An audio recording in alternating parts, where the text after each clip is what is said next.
empezar por dar un poco la idea de decir por qué es importante ahorrar energía, la eficiencia energética, ¿no? Entonces, aunque se puedan dejar de lado conceptos, es decir, los recursos son recursos en general, todo está ligado, ¿no? El agua, la energía, las emisiones de gases contaminantes, todo está ligado, ¿no? Si ahorramos energía, estamos ahorrando recursos de todos los tipos. Aunque yo, por ser de un organismo de la administración y tal, me tengo que ceñir a lo que sea, nunca perdemos de vista un poco el marco de todo lo que significa esto, ¿no? Entonces, comparados, y además, ¿por qué las escalas y tal, ¿no? Es decir, en el mundo al que pertenecemos ahora, políticamente estamos metidos en la Unión Europea, que nos dicta un poco pues, las directrices. La Unión Europea se dedica a legislar o a indicar acerca de cómo se debe legislar, qué asuntos son importantes, participa todo el mundo, grupos de trabajo participan todos y tal y cual, y deciden a su manera me refiero con la fuerza política y legislativa que se tiene, ¿no? Sacan unas directivas en las que se dan una serie de pautas e indicaciones sobre lo que se debe aplicar en cada Estado miembro. Una directiva como documento legal no entraña obligación de cumplimiento en nada, ¿no? Pero lo que sí que obliga es a cada Estado miembro a incorporar lo que yo te estoy diciendo, debes incorporarlo a tu ordenamiento jurídico, sea como sea, no se sabe cómo está cada uno, ¿no? Y tal, y cuando se sacan ideas sobre hacer planes de ahorro y eficiencia o criterios de que en el año 2020, en el año 2016 los edificios deben ser consumo cero y tal, cosas tal, se lanzan a cada Estado miembro y cada uno debe aplicar en su casa, de manera, con las herramientas que tenga, hacerlas evolucionar para que todas converjan al final en lo mismo. Por eso los datos que presento son en el marco de la Unión Europea, ¿no? La curva de abajo, la roja, refleja lo que ha venido siendo la evolución del consumo de energía para la media de la Unión Europea de los 15. Claro, los datos se vienen recogiendo desde el año 90, ¿no? Bien, si no se pierde la perspectiva, si ya sumamos al 27, pues habrá algunos que no tienen. Y la curva para España es esta roja, pero gorda. El nivel en el que está en el sector residencial, es decir, yo aplico esto, digamos, a lo que afectaría a la ciudadanía en general, ¿no?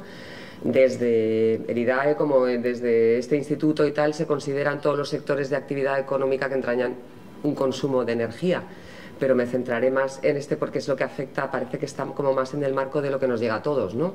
Lo que el ciudadano, por su forma de vivir, digamos, con cierto confort y con cierto... Pues sí, al final todo es el confort, en el transporte, en la forma de desenvolverse, en estar en un local así y no estar pasando ni frío ni calor y tal, ¿no? Pues entraña la obligación de consumir energía, ¿no? Es decir, el confort al final es consumo de recursos en general, ¿no? Entonces España,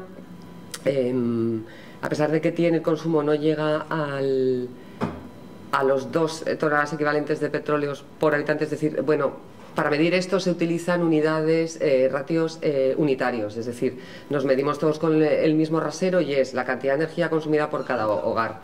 Pues tenía un nivel bastante elevado, y eso que esto está hecho con la corrección térmica, es decir, los suecos no tienen la culpa de tener el clima que tienen y tal, y entonces hay un factor de corrección del clima que digamos que nos iguala, ¿no? Se veía que en los últimos años 90 y tal, aquí la escala es muy pequeña, ¿no? Pero la tendencia era que iba subiendo en el momento en el que se diseñó un plan de ahorro y eficiencia energética. Con posterioridad también en la comisión se dictaminó que cada Estado miembro debería redactar un plan de ahorro y eficiencia energética. Nosotros lo teníamos ya. Aquí pasa como en todo, la política es importantísima, lo empezamos a elaborar en el año 2002, en 2003 estaba acabado, en 2004 hubo cambio de gobierno, se tapó un poco el tema para que no pareciera que lo habían hecho los de antes, se aprobó después, y en fin, aquí todo lleva unos retrasos impresionantes por eso, pero el plan era el mismo, porque los sectores de actividad económica, digamos que van, o sea, la vida y la actividad en general transcurre en un nivel paralelo y ni siquiera, a lo mejor ni siquiera paralelo a la política, es decir, la situación energética y la necesidad de ahorrar energía es la misma dependiendo en fin, del gobierno que sea, con lo cual esto solamente al final que nos hace, ¡pum!, tener un retraso de 3 años tal y cual. Pero cuando por fin se pudo poner en marcha el plan de ahorro y eficiencia energética, el primer año de aplicación fue el segundo semestre de 2005, ya para aplicar en 2006, y aquí se ve, como lo medimos en indicadores energéticos, yo creo que podemos un poco atribuirnos el mérito a todas las comunidades autónomas y a toda la nación, de que la culpa de esto la ha tenido este plan de ahorro y eficiencia energética, porque desde luego se observa un descenso. Estos son unidades de energía, esto es la evolución en el tiempo, ¿no? Entonces, bueno, en primer lugar, quería destacar un poco que cuando estamos hablando de consumo de energía, la energía procede, nosotros siempre distinguimos un poco lo que decía José Ignacio del PCS, del PCI y tal. También se distingue lo que es hablar de energía primaria y de energía final. La energía final es aquella que es apta para el consumo nuestro directo, ¿no? Es decir, la electricidad es el mejor ejemplo de energía final, porque tú das aquí a cualquier interruptor y ya la estás utilizando en un aparato que necesita energía para las prestaciones para las que ha sido diseñado, ¿no? Para iluminar, para lo que sea y tal, ¿no? La energía de los combustibles, a pesar de que aparentemente parezca que se le pueda achacar mayor incidencia sobre los recursos, mayor impacto y tal, sin embargo es la que menos miente, ¿no? Es decir, bueno, también es energía final tener el gas en casa, el que lo tenga, o el gasóleo que te lo trae tal. Aguas arriba de eso, pues hay un transporte, a lo mejor hay una gasificación si el gas viene licuado o algo así, ¿no? Y tal, pero en todo caso lo que sí que tiene un impacto en nuestro parque de generación nacional, y voy a hacer una incidencia mucho mayor, concretamente el canario. Aquí las centrales son térmicas. Afortunadamente la incidencia de las energías renovables es bastante alta. Y también lo que puedo decir, cuando nosotros promovemos el ahorro de energía eléctrica, lo que sabemos, porque sabemos cómo funciona el sistema y cómo funciona el operador del mercado eléctrico, ahora mismo la electricidad es una bolsa en la que se entra con el precio y tal, y se va cubriendo la demanda en función de la oferta. Las renovables tienen preferencia, es decir, si está soplando el viento, los kilovatios que están generando esos aerogeneradores tienen preferencia sobre la central esa que hemos visto al venir con esa chimeneota y tal. Es decir, si hay que modular algo, lo que se deja de generar es un kilovatio hora que ha sido generado con un impacto incluso en el rendimiento de la transformación que tiene una central térmica, en la que al final es una turbina de vapor. Eso no supera un 20%. El 80% de la energía que se ha metido ahí, del combustible que se ha metido, es calor para disipar, a no ser que haya inmediatamente al lado un aprovechamiento de tal, que no suele haberlo cuando el fin es dar abastecimiento de energía eléctrica. Por eso es muy importante destacar en nuestro país, y sobre todo en esta comunidad autónoma, la incidencia de lo que es energía eléctrica, ¿no? Bien, esto lo he contado antes y tal. Entonces, nosotros, para hablar al ciudadano, como normalmente tenemos poco tiempo para diseñar planes y tal, antes el IDAE tenía otra línea de hacer más inversiones, participar más en cosas como estáis haciendo vosotros. Supongo que como llevamos más tiempo funcionando, pues no lo sé si es el futuro de tal, pero vamos, cada vez participamos porque cada vez hay menos presupuesto para todo, ¿no? Pero la cuestión es que siempre con poco tiempo y tal, decir, vamos a echar mano de lo que tenemos, y lo que tenemos sobre todo para ciudadano, consumidor en general, es información. Si hay información a la que se pueda llegar, esto se hace con cultura, esto es educación. Que tampoco tal, hay muchísimos proyectos también yo que sé, en escuelas, en colegios y tal. Cuando va algún grupo a hablar del ahorro de agua o lo que sea, a los niños eso no se les olvida, y son auténticos talibanes en casa, y te ponen la pegatina del grifo mientras te lavas los dientes, lo cierras y cosas así, y eso al final genera cultura. Yo qué sé, yo cuando era pequeña la gente iba por la calle tirando papeles el suelo, y ya no se hace. Bueno, con los chicles sí que se sigue haciendo, que es una marranada, pero poco a poco, es que esto es verdad, se tarda muchísimo en hacer esto, ¿no? Entonces, la cuestión es que para informar al consumidor de lo que estás comprando una lámpara para iluminar, estás comprando un electrodoméstico, ¿no? Como decía Ramón antes, la incidencia de algunos electrodomésticos es total, o sea, o incluso supera el 100% en muchísimos hogares, ¿no? Bueno, pues todos estos equipos de uso más frecuente están sujetos a un sistema de certificación energética, que es una etiqueta con flechas de colores y tal y cual, ¿no? Entonces, así como otros para vehículos, etiqueta esto también y tal. La cuestión es que todos estos sistemas además nacen con la vocación de informar al consumidor. Si da la casualidad o tú consigues generar esa sensibilidad al consumidor de decir, no solamente voy a comprar un refrigerador que me tenga las bebidas fresquitas, la carne en su punto y tal y cual, sino que además, comparado con otro de las mismas prestaciones, el mismo volumen de frío, de congelación y tal, consume menos, lo que yo sé que me garantizan que es el mínimo para un cacharro así, ese va a ser el que yo me compre, ¿no? Entonces, cuando generas realmente y vinculado todo sin intención, nosotros en IDAE tenemos unas bases de datos que informan de los equipos que menos consumen. Cuando en el último gobierno de Zapatero y tal, la forma de funcionar era el IDAE consigue fondos que luego traslada a las comunidades autónomas y dictan 22, 25 medidas anuales con el fin de que se consiga ahorrar energía, ¿no? El caso es que no sé cómo es que me he despistado, pues que es que como tampoco estoy siguiendo la diapositiva. Los planes Renove, ¿no? El hecho de que se convoquen planes Renove luego tiene un efecto tirón. O sea, hemos conseguido, se empezaron en el año 2006 con los planes Renove de electrodomésticos, es decir, se subvenciona, te compras uno. A ver, cuando uno tiene una lavadora, una nevera, no hay modas, no hay caprichos con una lavadora. Son aparatos absolutamente funcionales que tú compras porque los necesitas. Nadie, porque salga una lavadora de otra gama y tal, va y se la cambia. Es decir, no estamos generando una mayor demanda sin necesidad de sustituir un equipo. Eso lo teníamos claro, y no somos sociólogos, pero es que es de cajón, ¿no? Lo que sí conseguíamos es que se retiraran aparatos muy obsoletos por otros de la mejor clase de eficiencia. Eso es lo que se subvencionaba, ¿no? Y digo subvencionaba porque ya se acabó, ya no hay fondos ni para eso, ¿no? Que nos quedaba este año, pero bueno, ya veremos. Igual que está el stand-by lo de las primas, que lo habéis dicho todos con tanto dolor, pues para esto también hubiéramos podido disponer a lo mejor este año de otros 250 millones de euros que al final han decidido lo mismo, ¿no? Quedar ahí, eso desaparecerá, pero en fin, ¿no? La cuestión es que esto genera cultura en el consumidor también, y porque también genera cultura, es decir, si el consumidor demanda algo más excelente, bueno, excelente, sí, es decir, algo que puede ahorrar más energía, caramba, es que tú te compras una lavadora y cada vez que la usas, o sea, de hecho además la fabricación, sobre todo de los buenos, que afortunadamente son casi todos, es tan exquisita que si haces la trazabilidad de la fabricación de una lavadora, ese tipo de aparatos eléctricos, cuando generan el impacto es cuando se usan.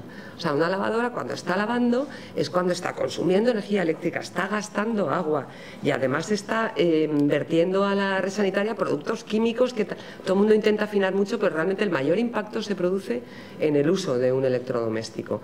Con lo cual, en la parte que a nosotros nos afecta, desde luego, el consumo de energía, podemos estar satisfechos de que ahora mismo en el mercado nacional de electrodomésticos y como media ya hay un 90% de presencia de aparatos de la mejor clase de electrodomésticos, ¿no? Bueno, esto ha hablado un poco de la incidencia, es decir, ¿qué pasa? La etiqueta energética, la primera directiva que salió, luego todo lleva un desfase más o menos de 2 años, las directivas dicen debo ser transpuesta a tu ordenamiento jurídico en un plazo máximo de 2 años, que suele ser el que se emplea, ¿no? Entonces en España llegó, la directiva se transpuso en un Real Decreto en el año 94, y la etiqueta vino para quedarse, pero hay tanta moda de la ecoetiqueta, también la florecita, no sé qué tal. Pongo este ejemplo para decir, el otro día sacando un billete de avión me hacía una comparación de precios y de tal, utilizando estos colores, ¿no? De la gama de la verde al tal, y digo, pues me alegro mucho porque ha costado mucho que la gente se crea la etiqueta esta, vale, una flecha verde y tal, roja y tal. La etiqueta, la certificación energética para edificios también sigue este sistema de iconos, ¿no? De flechitas y tal. Últimamente se ha ligado también, en el año 2009 salió la directiva de ecodiseño, que obliga también a los fabricantes a tener consideraciones no solamente de menor consumo de energía al usarse. Por ejemplo, los PUEs, aplica para los PUEs, son todos los productos que utilizan energía, y la lista es grandísima, ¿no? Y por fin se está ligando el concepto impacto en general de recursos con el de tal. Bueno, aquí todo un poco para explicar. Hay diferentes fases en lo que un producto llega a la comisión, hay equipos de trabajo, y entonces primero se hace un estudio sobre el producto, luego se hace un foro de consulta y de propuestas y tal, se invita a gente que se relacione técnicamente o mercantil o desde el punto de vista del consumidor, en fin, son grupos de trabajo abiertos, pero te tienes que apuntar. Luego se hace un borrador sobre qué reglamento se quiere proponer y luego se debe aprobar por un comité regulador y finalmente se regula. Porque además en los últimos años, viendo que las directivas tienen un tiempo de respuesta bastante tardío, lo que hace la Comisión es directamente sacar reglamentos. Y un reglamento escrito en la Comisión Europea sí que es de aplicación directa en la fecha en la que diga, ¿no? Cuando entre en vigor es de aplicación. En fin, los productos son muy tal, aquí se habla de calderas, calentadores de agua, me ha llamado la atención, esto es exótico para mí, es verdad, es una falta de delicadeza considerar el número. Cuando estaba Ramón diciendo el equipamiento doméstico que había, es impresionante que todos los hogares tengan un calentador eléctrico, pero claro, realmente si te vas a duchar, aquí calefacción supongo que no habrá tal, ¿no? Entonces, por eso es tan bueno aquí el empleo de la energía eléctrica, de los captadores solares térmicos, ¿no? Porque te están ahorrando energía eléctrica, que generada aquí no hay interconexión con quién, ¿no? Con nadie. En fin, que la lista es muy grande y que se está trabajando en todo en ello. Estas son las que aplican las directivas que generaron los sistemas de certificación para electrodomésticos, incluyendo también las lámparas de uso doméstico. Lo que decía Ramón también de la promoción, la difusión de lámparas de bajo consumo, fundamentalmente también es que está prohibido el uso de las lámparas de incandescencia. Realmente etiquetar con el mismo sistema una lámpara de incandescencia con una de bajo consumo no es justo, porque la luz la generan de dos formas tecnológicamente, físicamente totalmente distintas, ¿no? La lámpara de incandescencia aprovecha que hay filamentos que se pueden calentar a temperaturas muy... O sea, que hay metales que se pueden calentar a temperaturas generando luz, ¿no? O el tungsteno, o el wolframio y tal, esos filamentos tal, pero realmente cuando la energía eléctrica atraviesa una bombilla de toda la vida de incandescencia, solamente el 5% de la energía que llega genera luminiscencia. El resto es calor, si la tocas pues te quemas. El 95% de, pues eso, ¿no? Pues si estás en una bombilla de 60 vatios, 100, tal, los amperios que circulen por ahí te van a dar calor. Pues eso tal, al final se ha prohibido desde luego que se fabrique en la Unión Europea. Probablemente los chinos nos invadan y todavía se pueden comprar. Eso es un detalle que se les ha escapado porque los europeos son todavía muy legales, no sé cómo decir, ¿no? No se pueden prever estas cosas, pero desde luego fabricar no está prohibido fabricar. Bueno, pues estos son, quiero decir, los años no estamos hablando de hace 2 días, no son de aplicación desde hace tal. Es tan antigua la etiqueta que se revisó la directiva en el año 2010 y ahora se ha cambiado el sistema también de etiquetar, se miden otras cosas, como las etiquetas energéticas retratan a los agentes implicados, que por un lado son los fabricantes que fabrican los equipos que deben etiquetarse y por otro lado son los vendedores. En las tiendas es obligatorio que todo el producto que se exhiba deba enseñar su etiqueta. Entonces tenían que ponerla con un adhesivo y tal, los de las tiendas no lo sabían o no lo querían poner porque tenían además mucha clase C, mucha clase D, mucho tal que no interesaba o que realmente no les afectaba. Hasta que empezaron los planes Renove. Entonces decías, ¿qué clase es? Es que como no sea una clase A no recibo la subvención y tal, ¿no? Bueno, finalmente, y para evitar también todo esto, porque en todos los Estados miembros, por muy europeos que seamos, pasa también bastante, se ha hecho una que tenía la matriz y la leyenda unificadas, una etiqueta total, que además con iconos que se entienda mejor, ¿no? Bueno, lo que estaba hablando antes de sí, la incidencia que han podido tener, eso, ¿no? Es decir, ¿qué hacemos? Pues promover el uso de electrodomésticos de menor consumo de energía, pues de la manera que se pueda. ¿Que hay dinero? Hacemos para Renove. En 6 años se ha venido sustituyendo una media de 600.000 electrodomésticos al año, con un ahorro consiguiente de 2.000, aquí no me sale, pero son como 2.000 gigavatios hora al año de una forma acumulada desde el año 2006. O sea, y eso ya lo llevamos por 6, ¿no? Y lo que decía antes, tenemos la seguridad de que 1 kilovatio hora ahorrado lo que hace es una menor generación del peor rendimiento y del mayor impacto de emisión de gases, ¿no? Otras ayudas que han ido surgiendo con el PAE, pues para la rehabilitación energética de las instalaciones térmicas, en fin, ¿no? Mejorar sistemas de, pues por ejemplo, la aportación de energía solar térmica sería tal, para cambiar instalaciones de iluminación interior en edificios, sobre todo el terciario como este y tal, pues un cambio de iluminación puede generar enseguida ahorros de hasta el 30%, ¿no? Un requisito mínimo era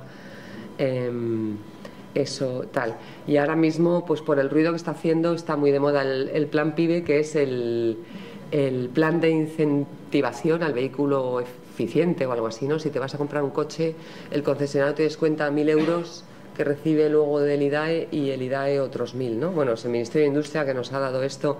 Se debe considerar estratégicamente ahora muy importante, no sé, desde el Ministerio dar un chute al sector del automóvil y se ha empezado por ahí, porque además también es muy importante el peso de, o sea, el 30% de la energía que se consume en España se debe al transporte privado solamente, ¿no? Y de este, pues teniendo este peso en cuanto a la energía, el peso sobre las emisiones es mucho mayor, alcanza un 44% y tal, con lo cual es muy importante conseguir que las flotas es igual, es decir, ojalá pudieras cambiarte el coche a capricho, aparte que entre las condiciones para aceptar un vehículo que sea subvencionable tal es que tenga una antigüedad superior a 10 años, ¿no? Así que se sabe que se está retirando, es lo mismo, el mismo concepto, y la otra forma es esto. Es que me han dicho mi director que hablará de esto, porque nos están estrangulando para que resulte bien. Pues eso. Y en general, ¿en qué participamos también? Pues en formación, siempre tenemos mucha formación y tal. Cuando estaba contando Ramón que habían hecho unos folletos, que tenían también un jueguecito con un Einstein, tal. Nosotros también en años tuvimos un jueguecito con otro Einstein. Es una pena que no podamos copiarnos todo lo que hacemos, porque te habrías ahorrado el diseño. Tenemos un montón de cosas hechas que a lo mejor pasan de moda, porque además tienes un departamento de comunicación que decide si, yo qué sé, si las imágenes son antiguas o algo así. Y eso antes, que había un poquito más de dinero, te fijabas en esos detalles, ¿no? Y tal, pero ahora sí que es momento de que nos lo copiemos todo, vamos a contarnos todo lo que hacemos y todo nos lo pasamos. Entonces tenemos publicaciones, guías tenemos para aburrir, ya no las editamos en papel, a no ser que sea para presentar en alguna feria y tal, un número muy determinado y muy bajo, pero están todas en PDF, ¿no? Tenemos todo tipo, todas las bases de datos para consultar, sobre todo si te quieres comprar, eso sí, vete a la tienda a ver qué modelo te ha gustado más, por dimensiones que te quepa, que nuestras bases de datos vienen a la dimensión. Tú sabes el hueco que tienes para la lavadora o para la nevera. Yo tengo una nevera que me cabe de una de 1,80, ojalá me cupiera una de 2 metros, pero yo sé lo que necesito tal, te vas a la tienda y luego consultas en la base de datos si consume de las que menos, ¿no? Pues guía práctica de energías, consejos aptos para cualquier tipo de nivel cultural, para el consumidor en general, sin ningún refinamiento técnico, tal. Para instalaciones centralizadas de calefacción, no es muy afortunado el ejemplo aquí, pero bueno, ¿no? Consejos de guías de consumo, todos. De los aparatos eficientes, electrodomésticos, aire acondicionado, calderas y coches nuevos son las que tenemos ahora. La de coches, pues un ejemplo, se consulta, haces un filtro de más o menos no sé qué y te sale aquí cómo se etiqueta, ¿no? Y luego también tenemos cursos en la web, ¿no? En una red online, la inscripción es gratuita. Aprende cómo ahorrar energía en varios ámbitos, en el entorno de trabajo, con los electrodomésticos en tu hogar, con la conducción eficiente. Es curioso cómo cambiar la forma de conducir, cómo pisar el acelerador y tal, te puede llevar a consumir menos. En instalaciones que tengas en la vivienda y para instalaciones centralizadas también, ¿no? Entonces estos cursos están disponibles en la web de IDAE y tal. Y luego hay una formación más específica, se quiso empezar hace años dentro del plan de ahorro y eficiencia energética con, digamos, con un subconjunto que afectase solamente a los edificios de la Administración General del Estado. Se empezó por trazar un objetivo de 330 edificios de la Administración General. Al que quiso se le hizo auditorías y tal y cual, se le dieron recomendaciones, pero la administración realmente es un cliente duro de roer, ¿no? Porque como se funciona por presupuestos asignados y tú de repente llegas diciendo que donde consumías 100 ahora puedes consumir 70, lo que estás viendo es que se te reduce, te están recortando el presupuesto que tenías asignado, de manera que el siguiente que llegue va a ver que tiene 70 y no 100 y a lo mejor, en fin, son cosas complicadas, esto es muy lento, de manera que a los años se amplió y en lugar de 330 edificios de Administración General que es, pues eso, es el Gobierno de España, ministerios, tal, pues, Guardia Civil, centros penitenciarios, todo eso, hay muchísimos centros donde ahorrar energía. Un centro penitenciario es el equivalente para un edificio de administración a un hotel para un edificio residencial. Siempre está a plena carga, puedes hacer un estudio aquilataos, la hora de ducharse, todos a la ducha, la hora de lavar la lavandería que generan vaportales, aquí se está la lavandería, se está planchando, se está tal, y tienes la curva aquilatada, o sea, de un día a otro se te superponen las curvas de carga de consumo, ¿no? Y entonces se pueden hacer proyectos muy bonitos y luego al final siempre hay alguna traba, ¿no? Con lo cual se amplió a todos los edificios de administración general a nivel municipios y a nivel edificios de las comunidades autónomas. Bueno, pues hay plataformas, aparte de los proyectos de auditorías y tal, al que se puede acudir al IDAE directamente, están las plataformas de formación para los técnicos de esta administración, ¿no? Entonces están específicos, orientados a los usuarios y en fin, todo esto está en la web, que es esta. Y bueno, ofrezco la información que tenemos, así como las preguntas que me queráis hacer, y os doy las gracias por la atención y me he pasado un par de minutos, ¿no?